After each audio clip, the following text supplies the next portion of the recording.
Hey, good morning, good afternoon, and good evening, everyone. Welcome to Index Engines Ask the Experts. This is our inaugural session where we're going to sit down with both Index Engines experts, as well as those from our partner community, to talk about all things ransomware resiliency. And today, we're joined by Scott Cooper.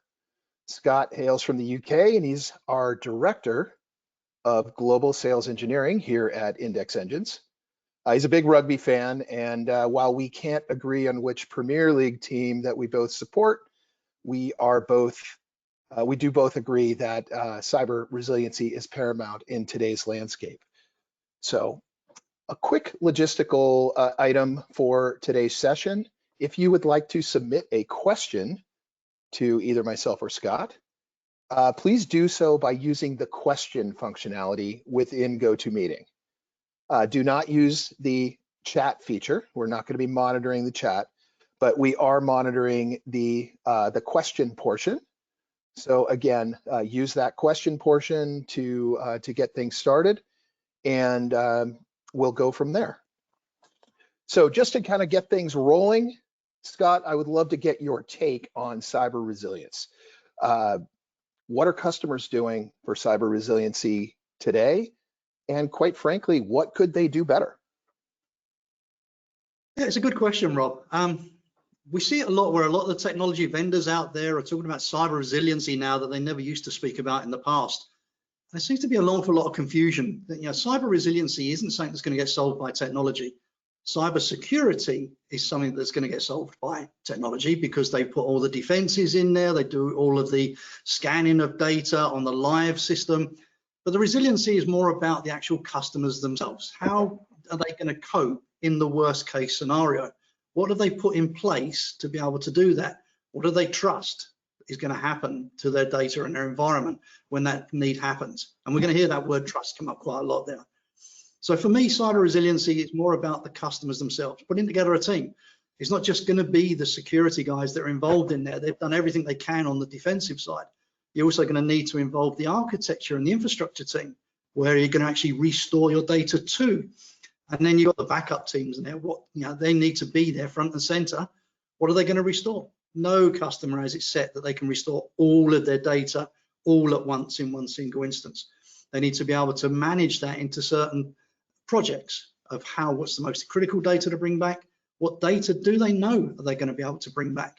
Can they trust their data that's been stored? Has it been immutable? Have they got the analysis on there?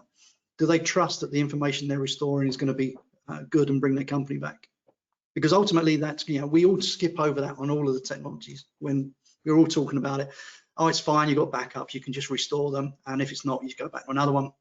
But that takes time.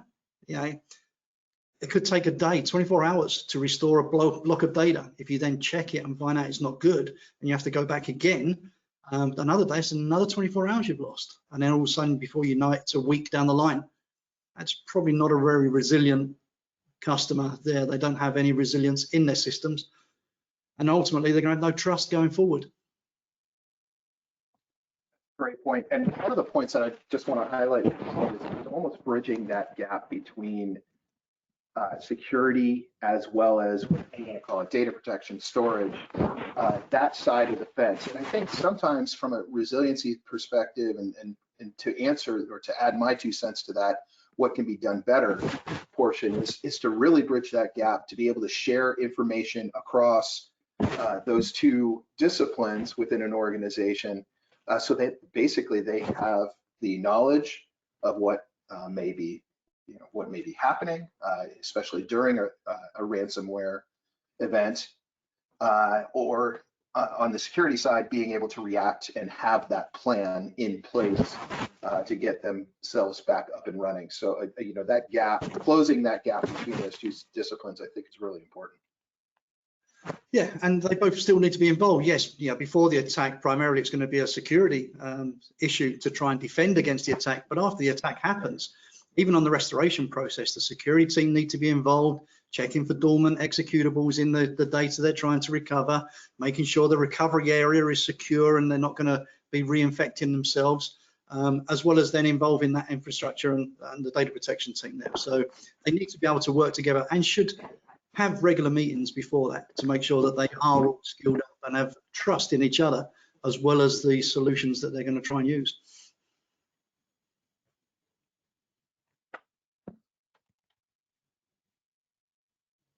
Great. I just got to notice, hopefully my audio is coming through better. Yep. Scott, Yep. you're having okay time? Great. Sorry for that interruption. So let's switch gears a little bit. Got a question here, just talking about, the state of ransomware. From our perspective, they're becoming more and more frequent, more and more inevitable, I guess, is really a good word for it. We've heard a lot of the analysts talk, if it's not if, it's when, things like that.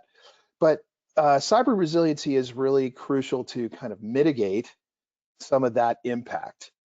Despite robust cybersecurity measures, that threat actors always basically find their way in, targeting storage and targeting databases. I guess that's really kind of the crux of this particular question, and then ultimately backups. So what are your thoughts on this evolving landscape, and I guess the sophistication of the ransomware that is being used for these attacks? Yeah, it's an ongoing battle, and we have to treat it as such, that it is an ongoing battle that follows the same premise as any other battles that have happened in the past, where people, the miscreants that are trying to gain access will try and find any weakness, and they are just as skilled these days. We know that there are nation states involved in it. We know there are very, very clever people involved in writing the ransomware, and there's other people that just see it as a challenge to try and find that chink in the armor to make their way in there. And it means it puts the customers in an unavoidable position. The more that they make their environment secure, the more it becomes a target for someone to try and break into it. And it's always going to be the case that no matter, if you keep trying at something, eventually you'll succeed at some extent. And so every customer knows that they're going to be attacked at some point. There'll be some ransomware attack, whether it be a complete generic one, whether it be a targeted one, but they will end up suffering an attack. And they should have a plan in place about how they're going to do that.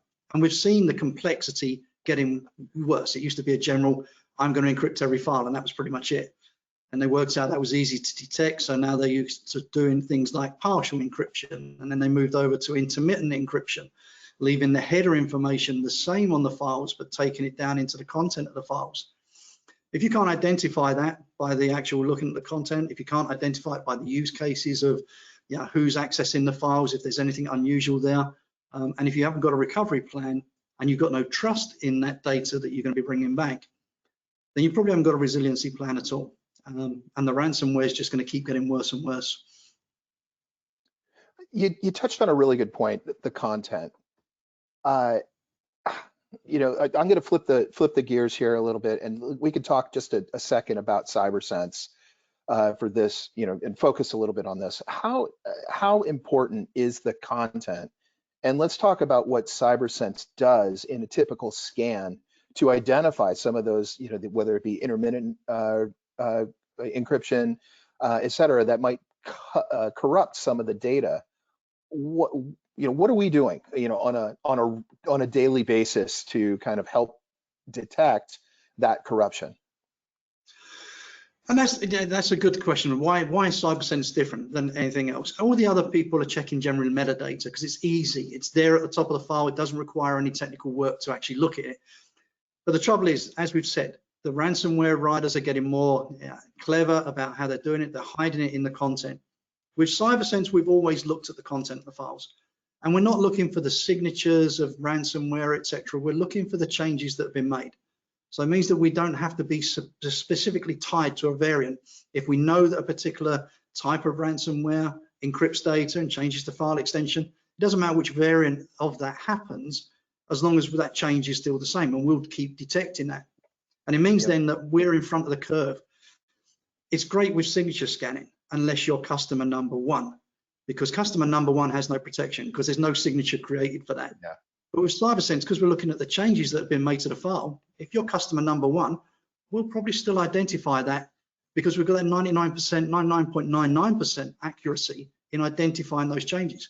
Even on ransomware that we haven't seen yet, because the changes are all very similar. There's only so many things that you can do to a file, and we're able to detect them by looking at the content layer. And it makes it much more difficult for the ransomware writers then. Whatever the changes they're bringing in, because they're either looking at their metadata or they're looking at the content, we're still able to see both of those changes and then can report them back. Excellent. What are some of the other features that we have to help support data integrity and and visibility of your data that's being scanned by CyberSense?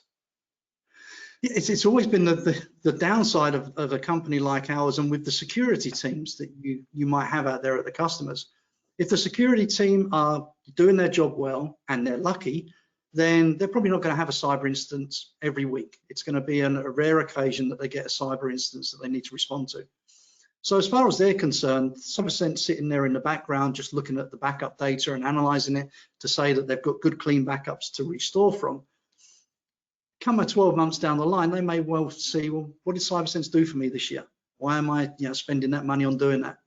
So we brought in the ability to look at the system and see exactly how much data, how many backups we've analyzed, the sheer scale of the data that we've looked at our customers. Because remember, we're looking at every backup that comes through, which means that we're looking at petabytes for most of the average size enterprise customer that we've scanned to say is clean and ready to be restored. The sheer amount of backups that happen. A lot of our enterprise customers have hundreds of backups jobs running every night.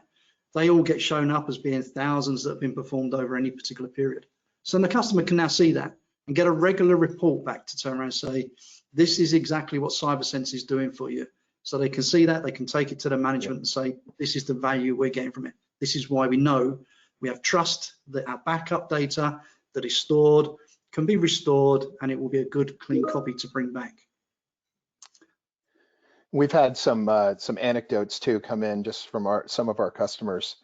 I know some of our colleagues like to tell stories of, I've talked to customers, they love that daily email with that with the dashboard that you've referenced. It's all there, right? So you have red is bad, green is good, and with the accuracy levels of CyberSense, we know that red is genuinely bad, right? You can absolutely trust that we have found something that is worth someone's attention.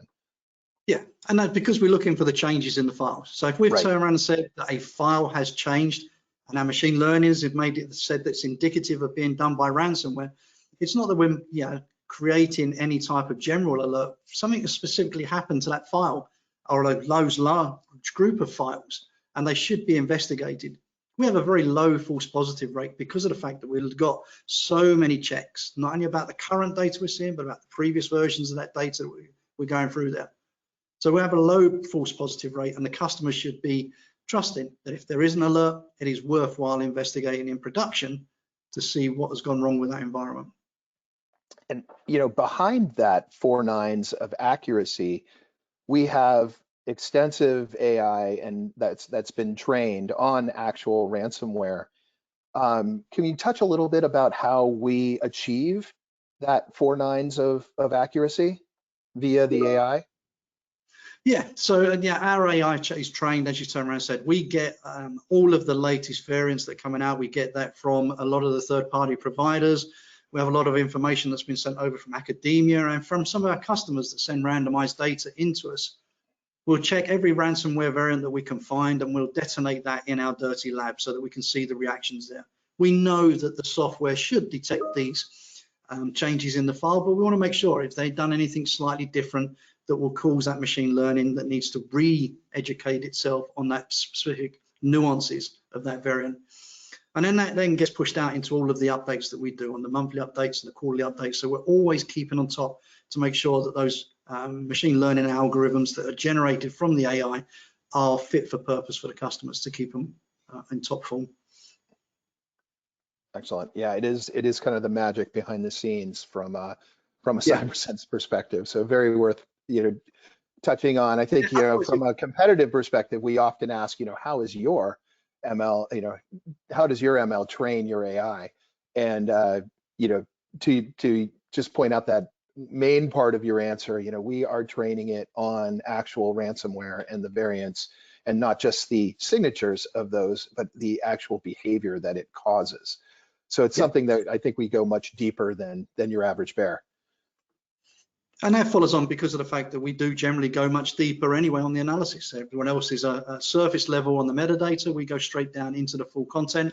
And so we need to know each variant that comes out, what the changes are that they're making down to that content layer. And the only way you can do that is by detonating real ransomware and seeing the results of that.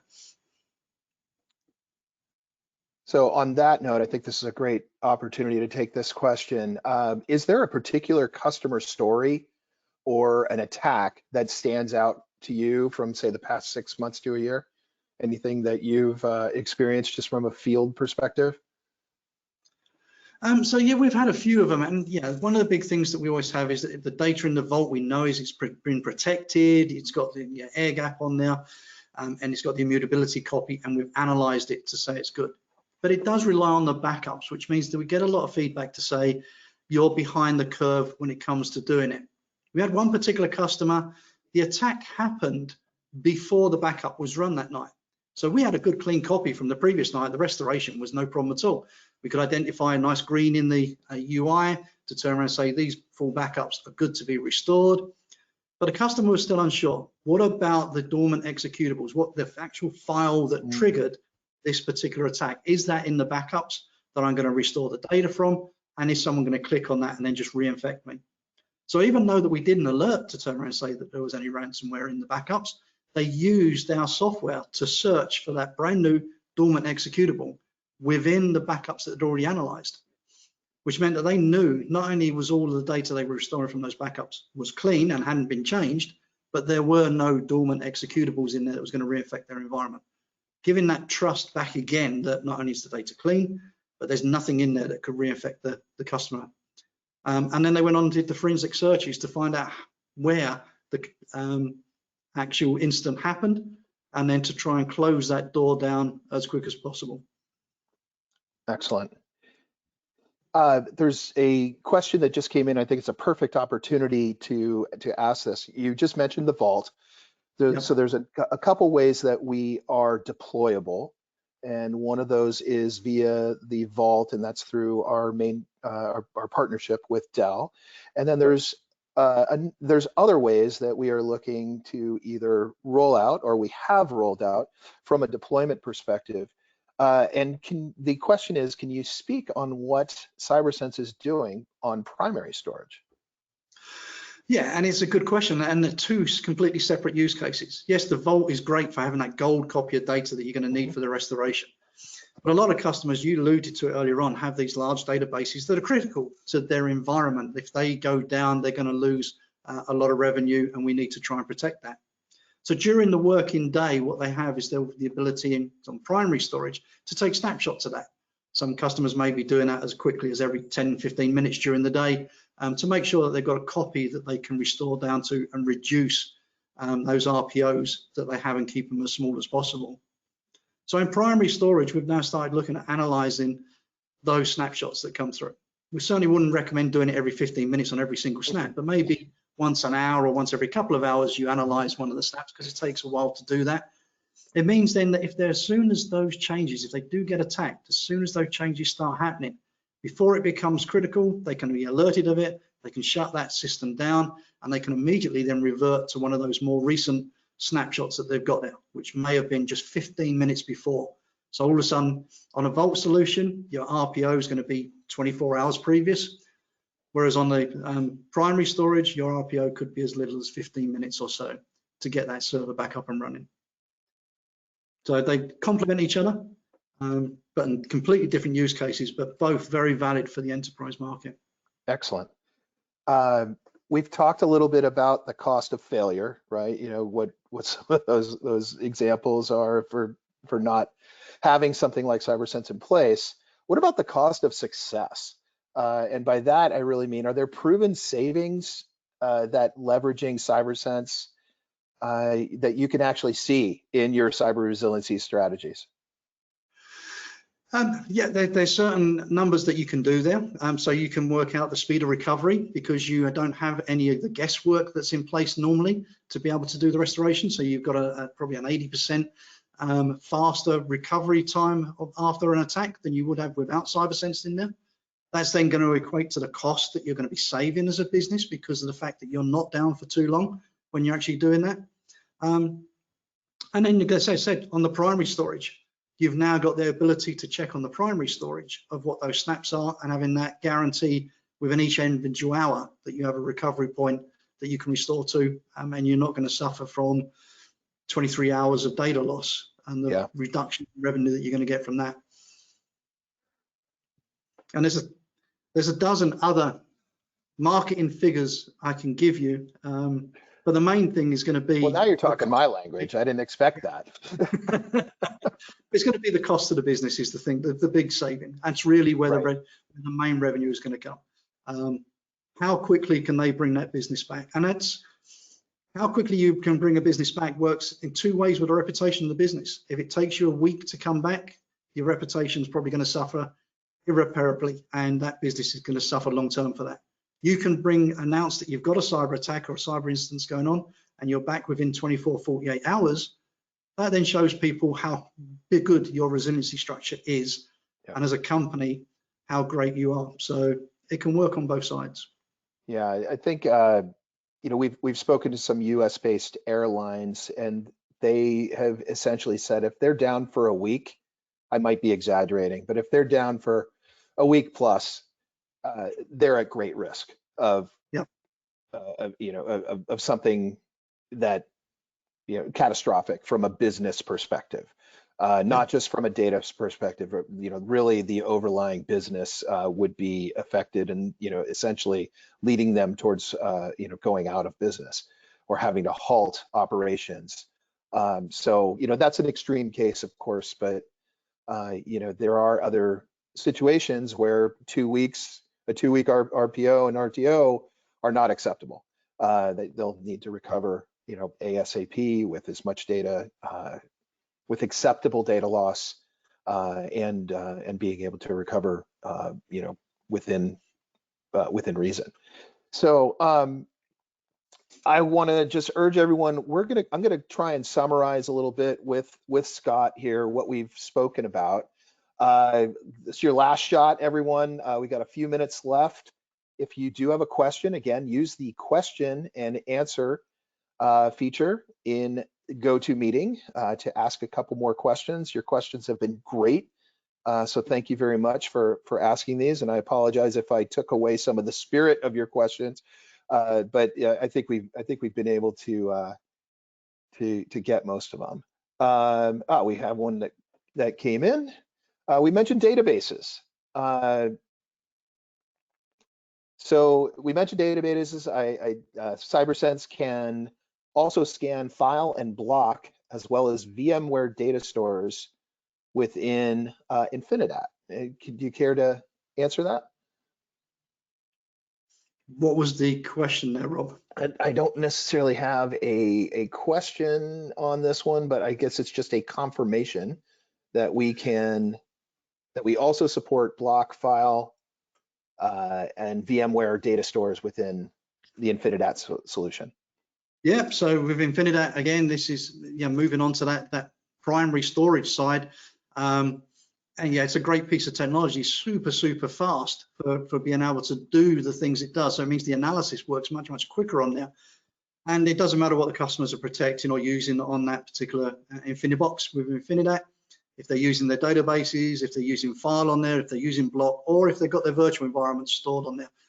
We can look at any single data store with VMFS. We can then analyze all of those VMs that are on there at the same level that we do in the Vault, but just much quicker. And again, because it's been done in production, you can have that much tighter RPO on there than you would have done if you were waiting 24 hours to get it done back up in the Vault.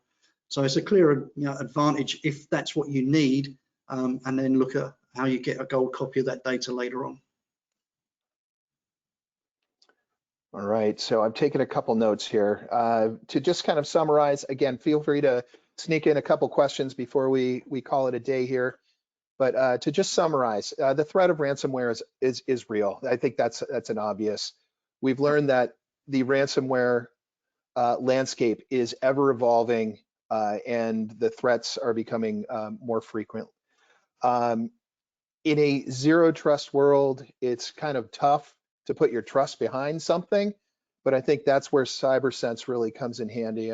Scott, you mentioned trust often during this presentation, and I think being able to have things like the dashboard, being able to have that scan that doesn't just look at signatures, that goes much deeper at the actual data level, whether it be in a vault, whether it be on primary storage, I think is absolutely critical for for cyber resiliency strategies. Yep. And then we did talk about a couple key product features that were initiated through a couple of the questions. We talked about primary storage. We talked about the data dashboard and some of the thresholds that we continually analyze.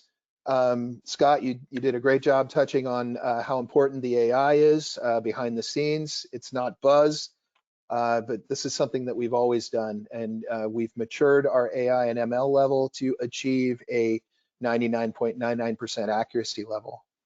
So, and then finally, we talked about customers. We talked about some customer experiences, both the good and the bad, and the benefits of having something in place like CyberSense, and how those stories kind of humanize, taking away from our AI story, but they kind of humanize the actual act of resiliency and getting yourselves back up and running and minimizing some of the challenges that are there. So I'll pause just for a minute. Oh, we did look at that just like that. We got another question. Can you speak to the support of scanning databases like Oracle, SQL, SAP, and SAP HANA? Yeah, so we do, because of the fact that we do look at the content of the data, we do that with databases as well. So it's not just looking at the header information to say, oh, this is a database, and then moving on, we'll look inside the actual database. We'll break them down into chunks, small pieces of data, and we'll compare the entropy and other things against each individual chunk and its corresponding chunks either side of it to see if there's individual tables that may have been corrupted within the database itself. We'll look at the actual page file corruption and the actual table space corruption to see if there is anything gone on at that level. So we're looking inside the workings of the database to actually see if it's been corrupted by ransomware or not. This is not saying that anyone else does. They all skip over the top. They'll look at the file system that it sits on, but no one else goes into the inside of the database to check for those page file corruptions, table space corruptions, and make sure that there actually isn't any individual corruption, entropy changes within those files themselves. Excellent. That's a great way to wrap things up. We got just under a minute to go. Let's see. Oh, we got I think we can maybe fit in one more. Is it possible to scan data where written by BoostFS? So from a data domain perspective, on an M tree and replicated to the vault? Yeah, so ideally that if you're going to replicate data into the vault via from the data domain to the vault data domain, you want the backup encapsulation around there. It makes it a lot easier to be able to understand the time and date of the file, what host it came from, etc. But for those odd databases, if you want to get past that penalty of doing agent-based restoration and things, yeah, you can use BoostFS to move the data straight into the data domain, replicate it into the vault, and we're still able to analyze it exactly the same as we would anything else once it comes into the vault. Perfect. All right, folks, we are going to wrap things up. I can't thank you enough for joining us on this very first edition of Ask the Experts. And we will have another one next month that is going to feature Jim Shook from Dell and Jim McGann from CyberSense. And I'll be in the middle of those two, trying to keep them from attacking each other. But they're pretty amicable, so I'm looking forward to hosting them on the next episode of Ask the Experts. And we're getting that scheduled for sometime in November of 2024. So again, thank you so much, Scott. You were amazing. Really appreciate your time this morning. I'm Rob Mossi from Index Engines. Thanks again for joining us. Have a great day, everyone.